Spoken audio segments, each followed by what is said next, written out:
تو عروج جب شہنشاہیت ان کی بڑے عروج پر تھی تو یہ حالت تھی ان کی کہ ان کی جو لڑکیاں تھیں، ان کی جو عورتیں تھیں، انہوں نے زمین پر پاؤں نہیں رکھا، پورے محل میں مخمل بچھی رہتی تھی، اس پر وہ چلتی تھی۔ ان لڑکیوں وہ جوان ہو گئی مگر آسمان نہیں دیکھا تھا کس شکل کا، وہ زیر آسمان نہیں آتی تھی، سمجھے انہوں؟ اور گلاب کی پتی سے اگر ان کے جسم پہ لگ جائے تو زخم ہوتا تھا، کتنی نازک تھی۔ آخر شہنشاہ زادی ان کے محل پہ قبضہ کر لیا عربوں نے جا کر، جفاکش عرب، ڈیروں میں رہنے والے عرب، خانہ بدوش عرب، وہ شاہی محل میں پہنچ گئے۔ ان کے تو کبھی باپ دادے نے ایسا محل خواب میں بھی نہیں دیکھا تھا۔ وہاں جا کے دیکھے مخمل، قالیین، بڑے بڑے بہترین سنگ مرمر کے بنے ہوئے مکان، ہاؤس، فوارے۔ ایک دوسرے سے پوچھے یہ کیا ہے تو بتا کیا بتائے انہوں کہ وہ جو قرآن میں جنت کا وعدہ کیا نا وہی ہے۔ بڑے خوش ہوئے کہ ہم جنت میں آ گئے، پھر لوٹ کے نہ آنے۔ آج مسلمان مولوی فخریہ کہتا ہے کہ سلف صالحین کے کیا کہنے، جب وہ جنگ کرنے جاتے تھے تو لوٹ کے نہیں آتے تھے، بولا وہ پاگل تھے جو لوٹ کے آتے تھے۔ اتنے بڑے محلات میں جانے کے بعد پھر خانہ بدوشی کے لیے لوٹ کے آنا پھر پاگل کو نہیں کی بات، لوٹ کے آتے بھلا ان شاہی قلعوں میں پہنچ گئے، شاہی محلوں میں پہنچ گئے۔ انہیں کیا پتا کہ یہ قالین کیا ہے، انہیں کیا پتا کہ یہ چیز کیا ہے، وہ جانتے ہی تھے یہ چیزیں ہیں۔ چنانچہ ایران کے محل کا ایک قالین جب خلیفہ ثانی کے سامنے پیش ہوا تھا، قالین پتا انہوں نے اس قالین کی کیا قدر فرمائی کہ جتنے لانے والے تھے وہ 200 کے قریب اس قالین کے 200 ٹکڑے کر کے سب کو بانٹ دیے، اتنا بچاؤ۔ یہ تھی جہالت عربوں کی، جس کا بڑا فخریہ بیان کر جناب سبحان اللہ بڑے عادل تھے، سب کو برابر بانٹ دیا، بیکار کر دیا۔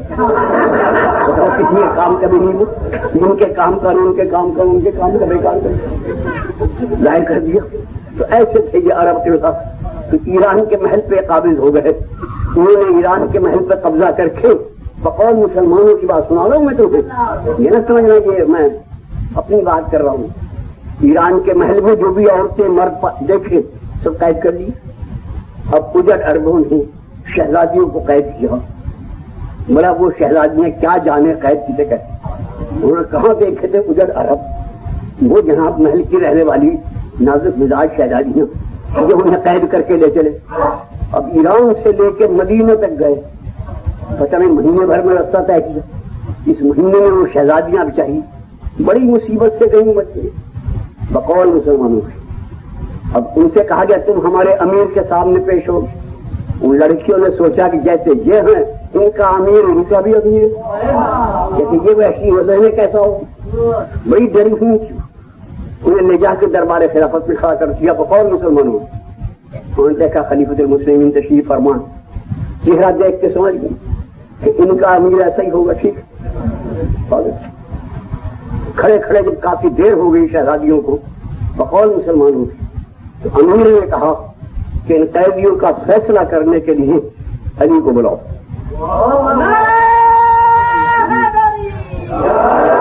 یہ مسلمان کہتے ہیں۔ اب وہ لڑکیاں تھوڑی تھوڑی زبان سمجھنے لگی تھی قید میں رہنے سے، ایرانی بات نہیں ہوتی، تو ان کا کہ جیسے یہ ہیں ویسے ہی علی بھی ہوگا، وہ ان کا جج ہے اس لیے اسے بلایا ہے، جیسے یہ ہیں ویسے ہی وہ بھی ہوگا۔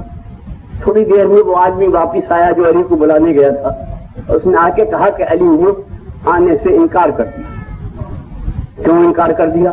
کہ وہ کہتے ہیں کہ تمہارے دربار میں شہزادیاں آئی ہیں، ان کے ہاتھ بندھے ہوئے ہیں، جس طرح میں اپنی زینب کو قید نہیں دیکھ سکتا میں کسی شہزادی کو قید نہیں دیکھ سکتا۔ پہلے ان کے ہاتھ کھولو، انہیں آرام سے بٹھاؤ، اس کے بعد میں آؤں گا۔ جو ان کے ہاتھ کھلے انہیں آرام سے بٹھایا۔ اب لڑکیوں نے کیا سوچا، یہ تو کوئی بڑا شریف آدمی جس نے آنے سے پہلے ہم پہ اتنی مہربانی کر۔ اب ان خود یہ چاہنے لگی کہ وہ آئے کسی طرح، وہ آ کے ہمارا فیصلہ کہے۔ تو جو ہے نا بھائیوں، اسے کہتے ہیں بدن کسی نے فتح کیے، دل کسی نے جیت لیا۔ چنانچہ انہیں بٹھا دیا گیا آرام سے۔ اب وہ شہزادی دعا مانگ رہی ہیں کہ یا اللہ علی آ جائے جو اتنا کریم ہے، جس نے آنے سے پہلے ہمارے ہاتھ کھلوا دیے۔ تھوڑی دیر میں وہ دیکھتی کیا ہیں کہ سامنے سے علی آ رہے ہیں اور دونوں شہزادے ساتھ۔ اب جو انہوں نے علی کو شہزادوں کو دیکھا کہیں یہ تو ان میں سے نہیں، یہ ان میں سے نہیں، اس کی تو شکل بھی ان جیسی نہیں، اس کا انداز بھی ان جیسا نہیں، یہ ان میں سے نہیں، یہ تو کوئی اور ہی ہے، یہ ان جیسا نہیں۔ تو آ کے بیٹھ گئے۔ اب ان لڑکیوں کی نظر علی پہ جم گئی۔ یہ مسلمان کہتے ہیں تو بلا غور سے سننا۔ علی نے پوچھا ان قیدی عورتوں میں شہزادیاں کون کون ہیں؟ تو دو لڑکیاں کھڑی ہو گئی کہ قبلہ ہم شہزادیاں ہیں، میرا نام شہر بانو ہے اور اس میری بہن کا نام قد بانو ہے، اور ہماری تیسری بہن بھی تھی اس کا نام ہند بانو تھا، وہ ہندوستان چلی گئی، یہاں نہیں آئی۔ تو جو ہے نا صاحب تم شہزادیوں کے ہاں آگے آؤ، آگے شہزادیوں تم شاہوں کی بیٹی ہو، تمہارا شاہانہ مزاج ہے، تم مسلمان ہونا چاہتی بولو۔ میرا قبلہ ہم تو جانتے نہیں مسلمان کسے کہتے ہیں، نہ ہمیں اسلام کسی نے بتایا، پر ایک بات ہم کہتے ہیں کہ جو آپ کہیں ہمیں منظور۔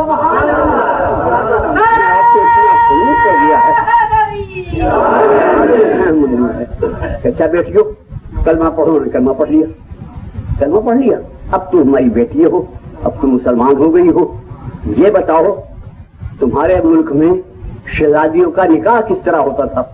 جہاں ہمارے یہاں سومبر ہوا کرتا تھا، جب شہزادی جوان ہوتی تھی تو ملکوں کے شہزادے بلا لیے جاتے تھے، انہیں بچھا دیتے تھے بلا کے، وہ لڑکی جس کے گلے میں ہار ڈال دیتی اس سے اس کی شادی ہو جاتی، اسے سومبر کہتے ہیں، منیا سومبر ہوتا تھا۔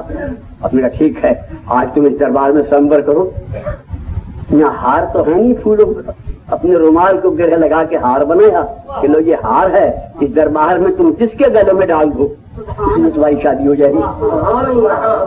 شہربانوں نے وہ ہار لیا اور شرماتی ہوئی چلی اور جا کے حسین کے گلے میں ڈالا۔ یہ ہے جو مسلمان بیان کرتے ہیں، جو حسین کے گلے میں ہار ڈالا تو علی نے اپنی آبا اتار کے ان کے سر پہ ڈال دی۔ مسلمانوں آنکھیں بند کرو، اب یہ میری ناموس ہو گئی، اب یہ میری بہو ہے، اب یہ میرے بیٹے کی بیوی ہے، آنکھیں بند کرو۔ اور اسی بھرے دربار میں علی نے شہربانوں کا حسین سے نکاح پڑھا۔ یہ ہے مسلمانوں کا فرقہ۔ نکاح پڑھنے کے معنی یہ ہے کہ علی اسے کنیز نہیں مانتے تھے، ورنہ کنیز سے نکاح نہیں ہوتی، اور پھر اسے لے کے گھر آ گئے۔ یہ بات ہے جو مسلمان بیان کرتے ہیں۔ تو جو ہے نا صاحب، اب میں آپ سے کہوں کہ دنیا کی مسلمہ تاریخ کے خلاف یہ بات مسلمان کہتے ہیں، محض خلیفہ ثانی کی بات ہے۔ بات یہ ہے کہ جو صحیح بات ہے وہ یہ ہے، ذرا غور سے سننا بھائی، کہ جب ایران پہ حملہ ہوا ہے دوسری خلافت کے زمانے میں، تو اس وقت ایران کا پائے تخت تھا مدائن۔ مدائن ہے نا عراق میں، یہاں سلمان فارسی کی خبر ہے، یہ تو ان کا دارالحکومت تھا، بادشاہ وہ رہتا تھا ان کا، اور ایک جگہ ان کا ہائی کورٹ تھا۔ ایرانی زبان میں داد کہتے ہیں انصاف کو، تو باغ داد، انصاف کا باغ، جو آج بغداد کہلاتا ہے، یہ ان کا ہائی کورٹ تھا۔ تو خلیفہ ثانی کی فوجوں نے مدائن فتح کر لیا، پائے تخت کو فتح کر لیا، تو بادشاہ ایران ایک 50 میل پیچھے ہٹ کے وہاں اس نے اپنی حکومت قائم کر دی۔ یہ نہیں کہ سارا ایران فتح ہو گیا تھا، وہ ہٹ کے اس نے حکومت بنا لی۔ اس وقت شاہ ایران کی عمر زیادہ سے زیادہ 20 سال تھی۔ آپ ایمان سے کہیں کسی 20 سال کے لڑکے کی لڑکی قابل شادی جا سکتی؟ یہ ہے مسلمہ تاریخ جو میں آپ کو بتا رہا ہوں، جو اہل سنت شیعہ سب نے لکھی۔ وہ 20 سال کا تھا، اس نے جب پیچھے جا کے حکومت قائم کر لی، اس کے بعد اس کی شادی ہوئی کہاں؟ ہندوستان میں، مرہٹا قوم کے، ہندوستان میں قوم ہے مرہٹا، مرہٹوں کی شادی ہوئی، مرہٹا خاتون سے اس کے گھر شہر بانو اور قد بانو یہ لڑکیاں پیدا ہوئی۔ تو جو ہے نا عمر والا، جب مسلمان فوجیں فتح کرنے کے لیے آئیں تو اور پیچھے ہٹ گیا، اور پیچھے ہٹ گیا، ہٹتے ہٹتے ہٹتے ہٹتے پیچھے وہ یہاں آ گیا کوئٹے کے قریب۔ یہ کوئٹہ اس وقت ایران میں تھا، سارا بلوچستان ایران میں تھا، جہاں تک وہ ہٹتے ہٹتے آ گیا اس وقت سن 37 ہو گیا۔ سن 16 سے جو اس نے شکستیں کھانا شروع کی تو سن 37 ہو گیا، کوئٹے کے قریب آ گیا۔ یہاں آ کر ایرانی پبلک نے اسے قتل کر دیا اور اس شہنشاہ کا نام ختم ہو گیا۔ اس وقت سن 37 میں مرکزی حکومت کے مالک حضور امیر المومنین السلام ظاہری خلافت ان کی تھی. تو جو گورنر تھا ایران کا اسے لکھا کہ قبلہ شہنشاہ ایران مر گیا, اس کا خاندان ہے, کیا حکم ہے؟ تو آپ نے فرمایا کہ شاہ کے خاندان کو عزت و احترام کے ساتھ ہمارے پاس بھیج دو. چنانچہ امیر المومنین کے زمانے میں شہربانو اور ان کی بہن خدمت امیر المومنین میں پہنچی, اور وہاں آپ نے شہربانو سے کہا کہ بھائی یہ تمہارے سامنے بیٹھے ہیں سب شہزادے, یعنی ہمارے بچے, اور تم جسے پسند کرو اس سے تمہاری شادی کر دیں. تو شہربانو نے شرما کے کہا کہ حضور ایک بات عرض کروں گا کہ رات یوں میں سوئی تو میں نے خواب میں خاتون کو دیکھا کہ وہ مجھے دلہن بنا رہی اور یہ کہہ رہی ہیں کہ تو 9 اماموں کی ماں ہوگی. بتائیں وہ خاتون کون تھی؟ آپ نے کہا ٹھیک ہے, وہ میری بیوی فاطمہ تھی اور ان کا پسند کرتا. وہاں اس نے حسین کو پسند کیا, اس کا عقد حسین سے ہوا. یہ سن 37 کی بات ہے, توجہ ہے نا حضور والا. ماہ ربیع الاول سن 37 ہجری میں شہنشاہ ایران کی بیٹی شہربانو کا حسین سے عقد ہوا. یاد رہے گی بات, یہ آپ من آ گئی بات. کس سن میں بھائی؟ سن 37 میں ماہ ربیع الاول میں شہربانو بنت شہنشاہ ایران کا عقد سید الشہداء سے ربیع الاول کے مہینے میں سن 37 میں ہوا. پوری توجہ ہے نا صاحب؟ سن رہے ہو نا میری بات؟ اور